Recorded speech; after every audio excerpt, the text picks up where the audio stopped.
हमारे रोज़मर्रा के जीवन में हम लोहा और स्टील की चीज़ों का उपयोग बहुत कुशल पद्धति से करते हैं। लोहे का इस्तेमाल हमारे उपमहाद्वीप में करीब 3000 साल पहले शुरू हुआ। बहुत बड़े बड़े लोहे के हथियार और औजारों का संग्रह हमें पत्थरों के नीचे दफनाए गए लोगों के साथ मिला। लगभग 2500 साल पहले लोहे के औजारों के विशेष सबूत पाए गए, जैसे कि जंगल काटने के लिए कुल्हाड़ी और लोहे का हल। राजा महाराजाओं के अस्तित्व का एक कारण गांव खेड़ों की प्रगति थी। जिस तरह से नए औजारों का उपयोग किया जा रहा था, उसी के साथ फसल को एक जगह से दूसरे जगह ले जाने के नए परिवहन का उपयोग भी किया जा रहा था। फसलों का उत्पादन बढ़ाने के लिए सिंचाई या इरिगेशन का इस्तेमाल किया गया। सिंचाई प्रणाली के लिए उस समय नहर, कुएं, टाका और तालाब का निर्माण किया गया। उस समय के गांवों में किस तरह के लोग पाए जाते होंगे? मुख्यतः 3 प्रकार के लोग उत्तर और दक्षिण महाद्वीप में पाए जाते थे। तमिल क्षेत्र में बड़े जमींदार, जिन्हें विलालार कहते थे, सामान्य हल चलाने वाले लोग, जिन्हें उजावार, और मजदूर जिनके पास जमीन नहीं थी, जैसे गुलाम, जिन्हें कड़ाइसिया और आदिमाय कहते थे। ये सारे लोग पाए जाते थे। देश के उत्तरी ओर गांवों के प्रमुख को ग्राम भोजक कहा जाता था।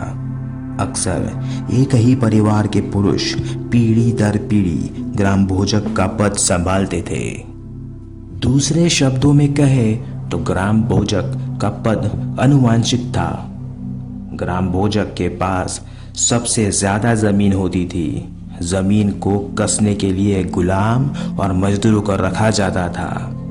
इसके साथ ही वो जिस तरह गांव में शक्तिशाली होता था, उसी तरह राज्य के राजा उन्हें गांवों से कर प्राप्त करने के लिए आदेश करते थे।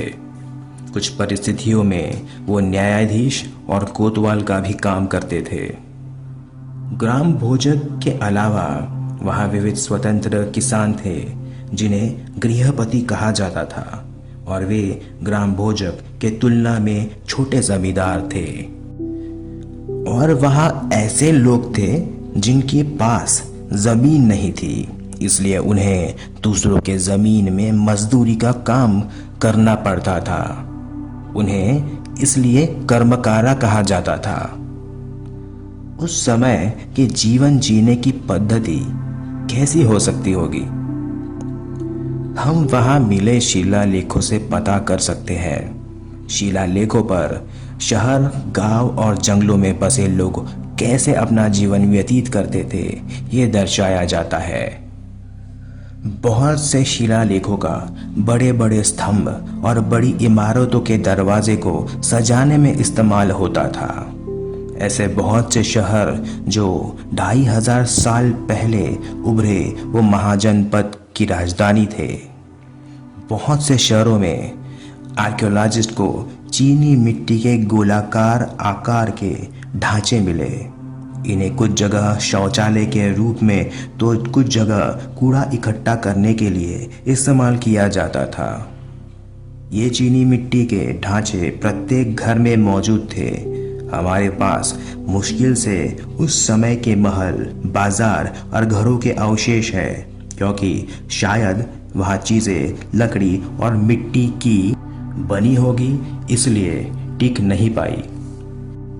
एक दूसरा तरीका भी है उस समय के विषय में पता करने का, जैसे उस समय के नाविक और यात्रियों की चीजें खंगालना। सिक्कों से हमें क्या पता चलता है उस समय के सिक्के कैसे होते होंगे? हमें पता है सिक्कों का इस्तेमाल अमीरी को मापने में किया जाता है। आर्कियोलॉजिस्ट को उस समय के हजारों सिक्के मिले।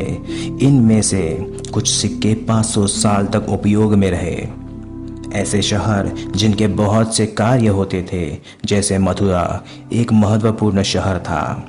2500 साल पहले यह महत्वपूर्ण था क्योंकि ये शहर स्थित था उस मार्ग पर जहां से यात्री और व्यापारियों का आवागमन होता था। ये शहर का मार्ग था उत्तर पश्चिम से पूर्व और उत्तर से दक्षिण की ओर। वहाँ बहुत से किले थे, मंदिर थे और इन शहरों की पूर्ति आसपास के गांव के किसान और चरागाह करते थे। मथुरा उच्च स्तर के शिलालेख पाए जाने वाला केंद्र भी था। लगभग 2000 साल पहले मथुरा द्वितीय राजधानी बनी कृष्ण राजवंश की। मथुरा एक धार्मिक शहर भी था, जैसे श्री कृष्ण के भक्ति के लिए, बौद्ध विहार और जैन तीर्थ के लिए।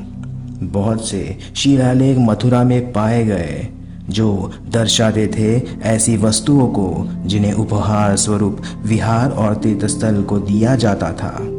ये उपहार राजा, रानी, अधिकारियों और व्यापारियों द्वारा दिए जाते थे। हमें आर्कियोलॉजिकल सबूत मिले जो दर्शाते थे मिट्टी के तराशे हुए घड़े, जिसे नॉर्दर्न ब्लैक पॉलिश्ड वेयर कहते हैं। इनका ये नाम उत्तरी महाद्वीप में पाए जाने के वजह से पड़ा।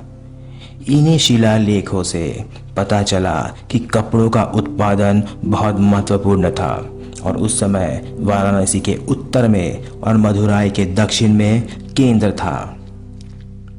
स्त्री और पुरुष इन केंद्रों में काम करते थे। बहुत से व्यापारियों ने वहाँ संगठन बनाए जिन्हें श्रीन कहा जाता था।